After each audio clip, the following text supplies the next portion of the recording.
All right, good evening, everyone. I'm going to call the Library Building Committee 2.0 and Exterior Design Committee meeting to order at 6:31 p.m. The meeting is being recorded, just so you know.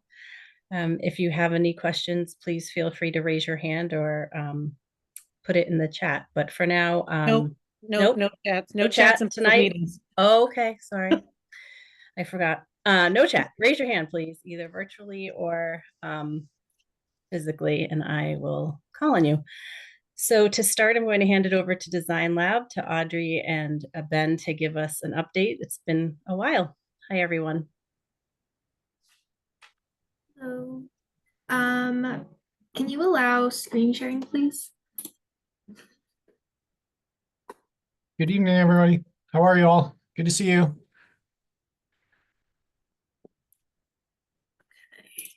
Tina, you have to make them co-hosts. I cannot.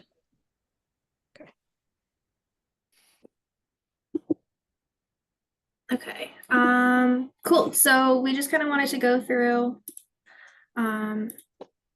and like real quick have our agenda here, do a quick design refresher on where we landed before construction started.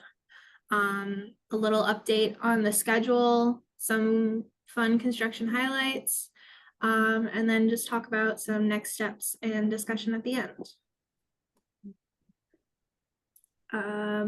So real quick, everybody should be familiar with these.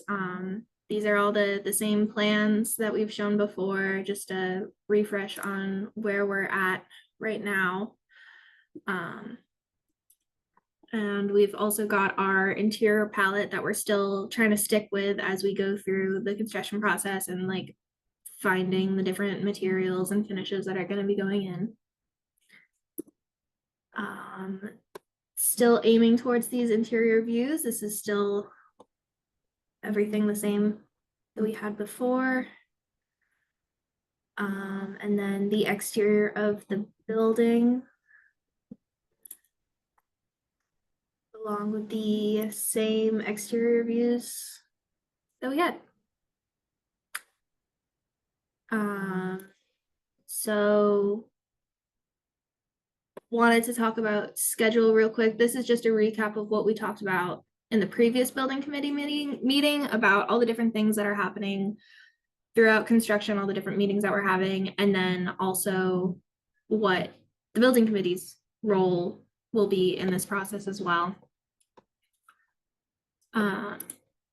And so here we are in our timeline having the second building committee meeting throughout construction. And still aiming to have some like quarterly recap meetings, basically pretty similar to this. Audrey, do you mind if I jump in for a moment?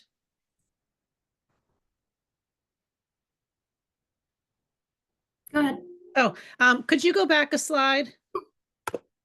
I just thought it was important for folks to see the activities that are taking place on a regular basis, with the monthly updates, the weekly and as needed. So just for the building committee members to have an understanding, every week on Wednesdays, Tina and I meet with Colliers and Design Lab to go over our sort of owners and the architectural stuff as we prepare for meetings with the architects, the construction team. So we do that Wednesdays. And then on Thursdays, we do a site visit. Myself and Tina, the Design Lab and Colliers group, we walk through the site with the project management team from SMI, which is the construction company. And then immediately after that meeting, we all sit down and go over updates for the week, where the schedule is, where safety matters are, any issues that have come up.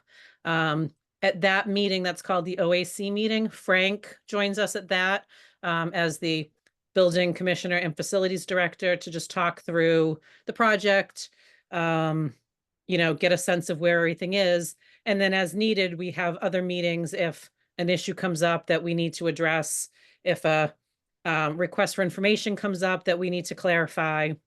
So I just want people to sort of keep in mind that there's activity, very robust activity happening here with the design team, our OPMs, and pretty much Tina and I. And then the quarterly side, which we talked about the building committee to have these sort of meetings, milestones, and then other issues that I think Audrey and Ben will talk about as they go through a little bit. But just wanted to give folks an overview of, what we're doing on a quite regular basis. We're all getting very familiar with each other. We see each other so much. So sorry, Audrey, you can continue on. Denise, if I could just jump in real quick. I had the fortune to meet most, if not all of you during the June building committee meeting. One new name that you'll see in the meeting today is Igli Dervishi. He is my colleague, so he's with the OPM team. He's helping with a lot of the construction representation on site. Yeah, so that way you know about Igli. And I also wanted to say I do have to drop off at 6:30. I'm sorry, at 7 o'clock today. So Igli is gonna hang on in case you have any questions for the OPM team. Thank you. Cool. Alright. Okay, so now we can go over some of our construction highlights that have happened since the last time we all met. We had the groundbreaking, which was very cool, very exciting. Seeing you guys there for that. Demolition has taken up a lot of the time. It's been a lot of demo lately, so all of the 70s edition is gone. The interior of the historic building is being demoed as needed for the new library building. And then Ben, if you wanna. Yeah, can you guys hear me okay? Cool. Well, first of all, it's great to see everybody virtually. Hope everybody had a great summer and fall's off to a good start. We've seen a lot of activity on the job site. As Audrey mentioned, demolition is largely completed, and not uncommon, especially for older buildings like the original building and even the 70s edition. We encountered some unforeseen conditions, largely structural conditions that threw us a little bit of a curveball. The biggest issue that we had to wrap our heads around where we anticipated columns and associated footings beneath those columns. That wasn't the case. There were some columns that weren't where the original drawing showed them, and there were columns that were where they were shown, but without any footings. So that was a bit of a monkey wrench and a head scratcher. It took some time to resolve from a design perspective and also a construction perspective. But what the major outcome of that effort was, we had to temporarily shore portions of the existing building. So you may have noticed this driving by or peeking at the job site, but there are temporary shoring towers in place to support aspects of the existing building that are going to be retained that we didn't anticipate. But we've worked through that. And we're marching forward. As I said, it's really pretty common you encounter stuff like this to varying degrees of complexity or varying degrees of issues that need to be resolved. But it pretty much happens on every project where you demo a portion of an existing building and you find something you weren't anticipating. So that's what we were up against for August into September, and the shoring towers went up several weeks ago and have allowed for the work to continue. You can move ahead, Audrey. Another one of the things we've been up to over the past several weeks is looking at different methods to clean the original brick masonry on the original building. So we looked at a couple different products, a couple different techniques, and we dialed in on a recommended approach, us and our consultant team and the general contractor. And we've also been working with the mason on the job site to find a replacement brick for where we're doing select repairs of the existing building where there's damage. So that's what you're seeing here. We haven't fully made our way through this process, but we're pretty close. And this is just for where we're replacing a brick here or there that is damaged for one reason or another. We've also been advancing the mock-up process for the exterior new brick on the addition. You will all likely recall that we had a bunch of samples last spring where we were looking at different bricks and different combinations of those bricks. So we are expecting in the next month or two the mason to construct mock-ups. Which are basically, 4-ish by 6-foot-ish panels with the different bricks arranged in different ways that we can analyze and then put forward to you all at one of our next check-ins. Through a series of photos, we'll take pictures of them and kind of put them together in a way that we recommend. And we'll likely reach out to you all for an opportunity to provide input via likely some sort of survey or way to provide your opinions and recommendations. We don't yet have a really hard timeline on this yet. We're hoping to get information from the general contractor tomorrow during our weekly check-ins with them on the timing of when these will be done, but the ball is rolling on them, which will be exciting to see.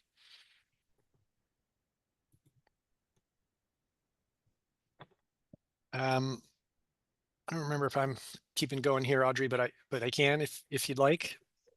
If you could, yeah. Yeah. So one of the other challenges that we're currently dealing with, and we'll be out there looking at tomorrow, are some big rocks, for lack of a better term, underground obstructions that are impacting the foundation design. Again, not uncommon at all. You often encounter large boulders or even ledge. In these instances, they're boulders and they're pretty massive, and we're trying to figure out what to do with them. I think the one on the right, which is sort of outside where the exterior little amphitheater was outside the children's area. I think that one we're going to be able to work around. The one on the left's a little trickier. It's kind of embedded into parts of the original foundation, and we're trying to solve that challenge as we speak. But again, pretty common stuff. We're up against it on most projects that require excavation, and we'll find a path forward. Cool. Yeah, and as you can see here, they took out the big glass window that was in the arch to make space so that we can add the new historic entry. It was pretty cool. The last time we were out there, there's now a door in like this opening here. It's like their emergency egress door for the site. But we were able to walk out the door like you would be able to walk out the door once the building's done, which was pretty cool. And then stuff that's happening right now is they're working on the formwork and marking out the foundations and the footings for the addition. So on the left here is the areaway foundation, so where that old amphitheater was. And then on the right, you've got basically the addition kind of excavated out, ready to go. Yeah, and that photo, actually, if I could just chime in there, Audrey, that photo on the right is a good illustration of the shoring that's in place. You can kind of see that corner of the existing building. We were not anticipating having to do that, support that with those temporary towers and beams, but the columns that were beneath them or beneath that corner didn't have footings and weren't structurally adequate to leave in place. So it kind of paints a clearer picture of what I was referring to earlier when we talked about the temp shoring. Once the permanent columns go in and new beams, then those shoring towers come away and we'll be off again.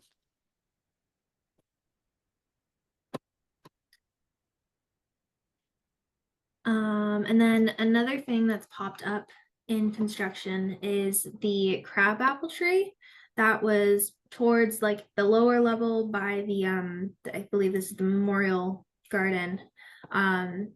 It's been decided to remove that and replace it with a new tree in the spring when the landscape has been done. And it'll be replaced with a cherry tree on all the way on the right. Yeah. Yeah, so it's largely due to just the nature of the existing tree. It's very difficult to transplant, and it's quite large, and transplanting a tree of that size is challenging. And the landscaper, who's the subcontractor, wasn't convinced it would survive, frankly, that sort of trauma of being uprooted and moved to a new location. So with some back and forth, we've elected to replace it with frankly, I think a nicer tree that's less maintenance, and it's equally beautiful. It flowers. It doesn't produce fruit, but it's quite a pretty tree. So that's that image on the right. Cool. And then finally, we're gonna talk about what the next steps are for the building committee. Yeah, so we'd like to figure out a way to do some sort of tour, maybe for a few members, potentially when timing is right. The site's not really that safe at the moment with all of the excavation, so we don't think now is the right time, but maybe once the steel is erected and you can start to really get a sense of the volume for the new addition, that's something we'd like to consider when the time is right. As I mentioned, the new brick mock-up, that process is ongoing, and we hope to have photos to share with you of those mock-ups at some point in the next month or two. We are embarking on our furniture selection process with Tina and the library staff to look at the different spaces and the types of furniture that will go in them. So that process hasn't yet started, but we intend to in November. And then parallel to that, we intend to look at the interior wayfinding and donor signage. So wayfinding, there won't be a lot for this project because it's a pretty modest building, but it'll, be little signage here and there to help point people towards the different areas of the library that they may be trying to find. And the donor signage are going to work with Tina and library trustees to identify potential donor wall locations, but and the types of signs. But we're just getting into that and haven't really got into it in any detail. And then lastly is just another one of these check-ins in later in the fall when the time is right and there's enough to share with you all on where we're at. So that's really it. Sort of a short and sweet update and conversation this evening, but happy to hang on and answer any questions if anybody has any. I see Kat's hand first. Go ahead, Kat. Hi, I was just curious, like how things like the fact that there isn't the footings that you expected or like the big boulders in the way, like does that like negatively impact the budget at all? Like, finding solutions for those types of things, or is that kind of still built in with what we had with the contractor? Well, there's a construction contingency in place for this type of issue. Maybe Al, I don't know, or Denise, if one of you all want to take that, I'm happy to elaborate if you'd like.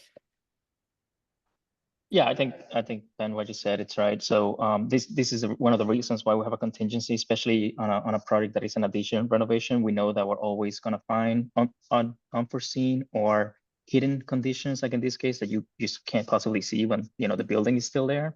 And so we're currently working through the price, what the impact is going to be on the contingency as well as the schedule impact.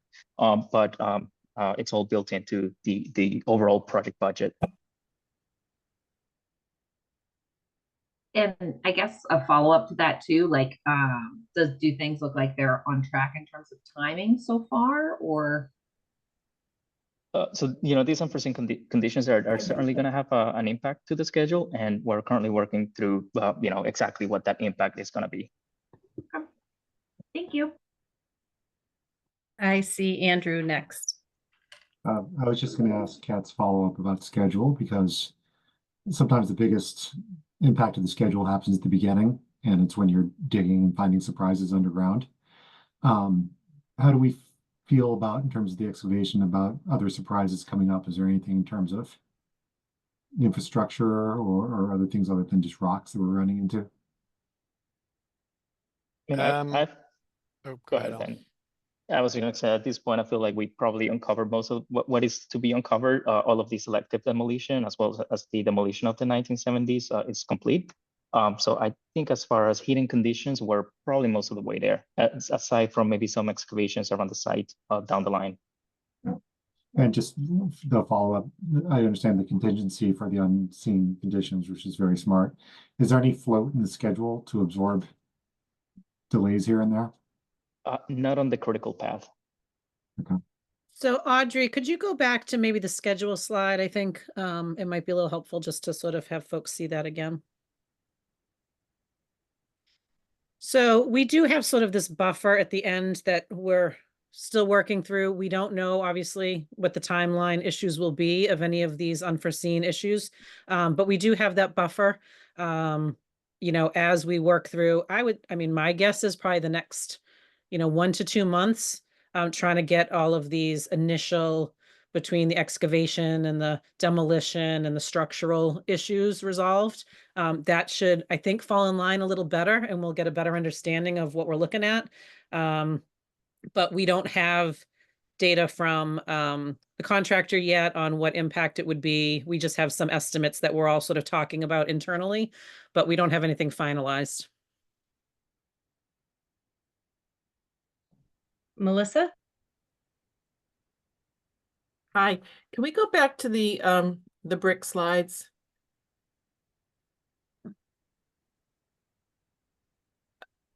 The gray bricks, yeah. I think what we heard from a lot of people in the community was they wanted some tie-in to the original building. And I feel like these shades of gray that you've picked out are in complete contrast to the bricks. They might be complementary, but I had requested that we look at something in more of a pink or beige tone that would still be not matching the brick that we have, but maybe a little more similar in color. And I don't feel like that was addressed. So I think at one of the spring meetings, one of our last meetings, I think the committee sort of voted to support the gray palette with maybe using some of the more earthy tones in the stonework to tie that in. I know Tina, and you can chime in, but I'm fairly certain that because we had these in the third floor meeting room to actually look at brickwork. I think that's when I asked if we could see something with more pink or beige in it at that point. Yes, but I unfortunately, was told we would. well, I do think the committee voted to support the grays. I'd have to look back at the minutes, but Yeah, I I think would there was a too. vote by the committee to vote don't to support remember. the grays. Right, aren't we just a little too far along in the process to be changing that? Like, whatever we did, we approved it, so I don't know. We didn't get to see other things, then, I mean, if the group wants to go back, then that's one thing, but I feel like we wouldn't have moved on if we hadn't approved it. Well, we talked about seeing the samples outside and in different light and all of that. Is that still on the agenda? Well, we don't have the mock-ups yet. That's what we're waiting on.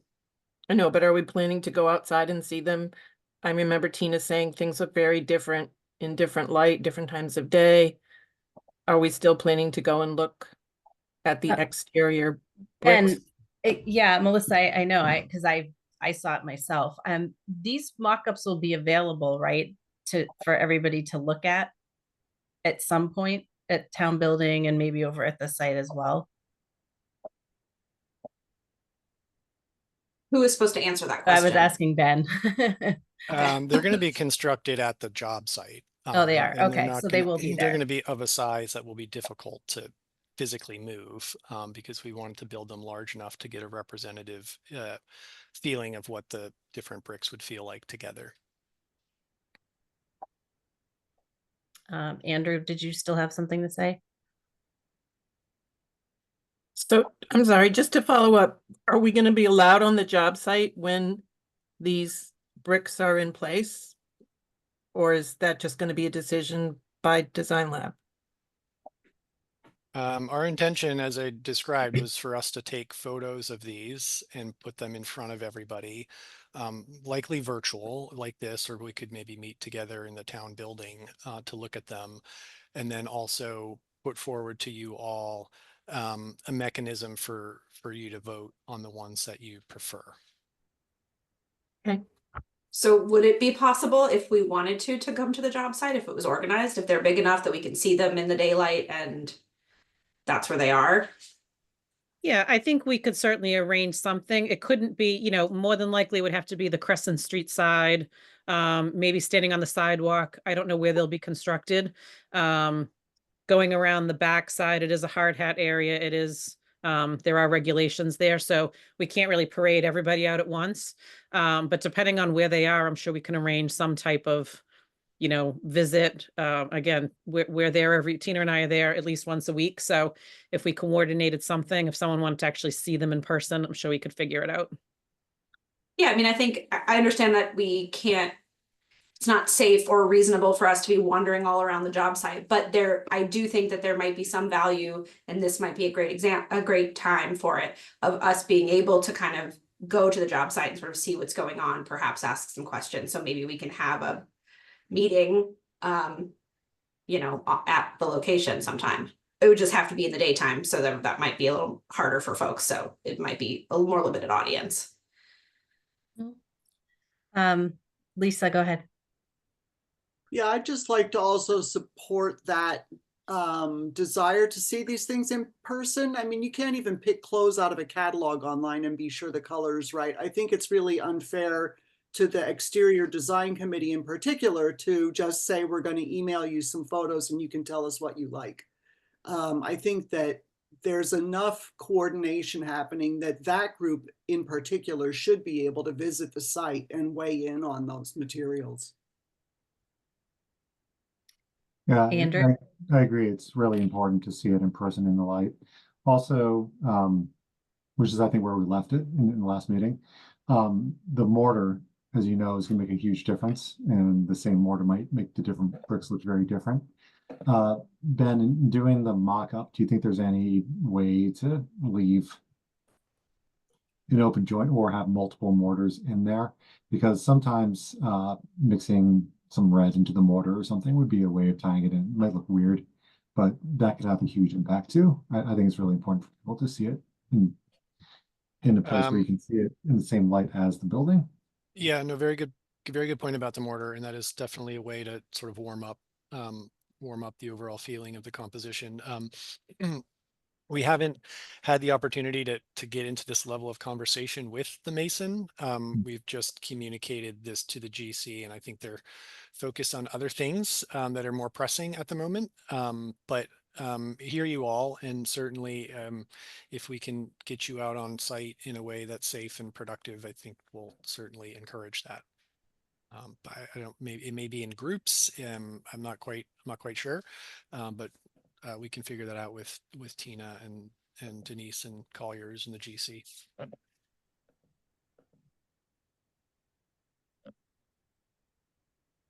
Okay. Does anybody have any more questions for Design Lab and what they've covered before we go to Igley at this point? All right, Igley, I believe Al had to hop off, so Yeah, so I can just kind of run you guys through a little bit of the finances on the project. I mean, we're still very, very early on. At the moment, we've paid out about 4 months of payment requisitions from the general contractor. Same for the OPM and the architects, at the construction phase of the project. And we paid out about 10,000 of for PCO cost out of the contingency, which is for some unforeseen condition for the bats. And there's some pest control we had to do. Found bats in the turret area. So kind of where we're at right now. Obviously working through some of the structural issues and the unforeseen conditions that were discovered. So it's still sort of early on in the process, and as soon as we have an update for you guys, we'll share it.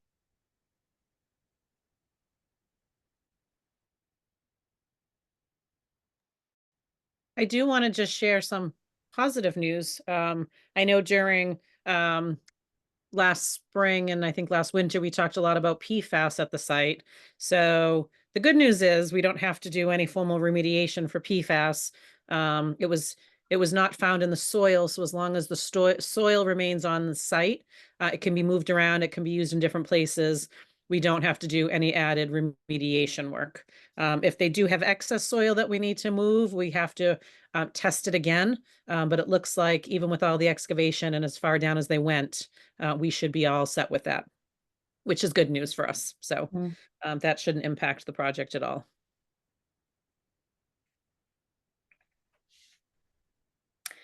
Does anybody have any other comments or questions? I know it's been a while. Do we have, what's our current timeline? I know that things change, but what is the current timeline for completion? I can speak to this, Tina. So currently the contractual substantial completion date is mid-June of next year. But yeah, but still working through the expected, unforeseen conditions. So we'll have a better update for you guys once we kind of sort that out. Okay. My guess is late summer is probably more realistic than June, but we'll see. Right. No, I think that's probably right. And I know it'll get, more finalized as we go on. It just, as an FYI, the trustees are looking at putting together some type of opening event. And so we know we have time, but we wanted to just sort of be aware of when we think it is so that we have enough time to organize whatever it is that we're going to do. Aisha. Hi. Hi. I remember we were tracking one of the issues related to Hudson Light and Power and transformers, and I apologize if you heard an update on that, but just curious if we will get one. That's a good reminder. We've had a lot of discussions about that. I don't know who wants to speak to that. Ben, Igley. A good memory, Aisha, Yeah. for one. There will be a transformer. It has been an ongoing conversation all summer long. Lead times through Hudson Light continue to be really, really long, nearly 3 years. And some of the go-to manufacturers, out there on the market have similarly long lead times, but we have, I shouldn't say, the GC's tracked one down with the electrical subcontractors input from a manufacturer that can meet the project schedule. They've yet to sign a purchase order, but that is imminent. And once that is signed, I think we can hopefully be rest assured that it's going to be there. Awesome. Thank you.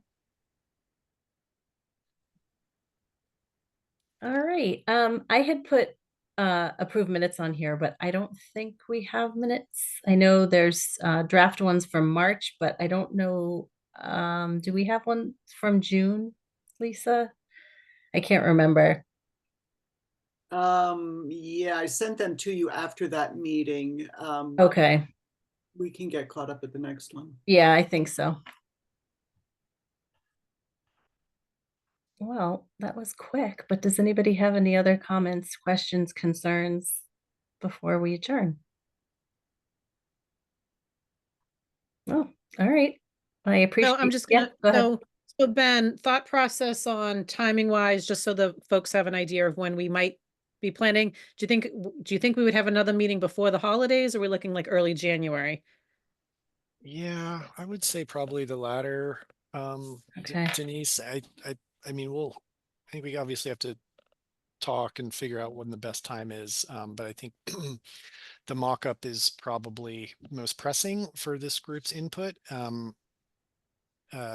so that around the holidays, toward, just after the holiday break, perhaps, something like that feels about right.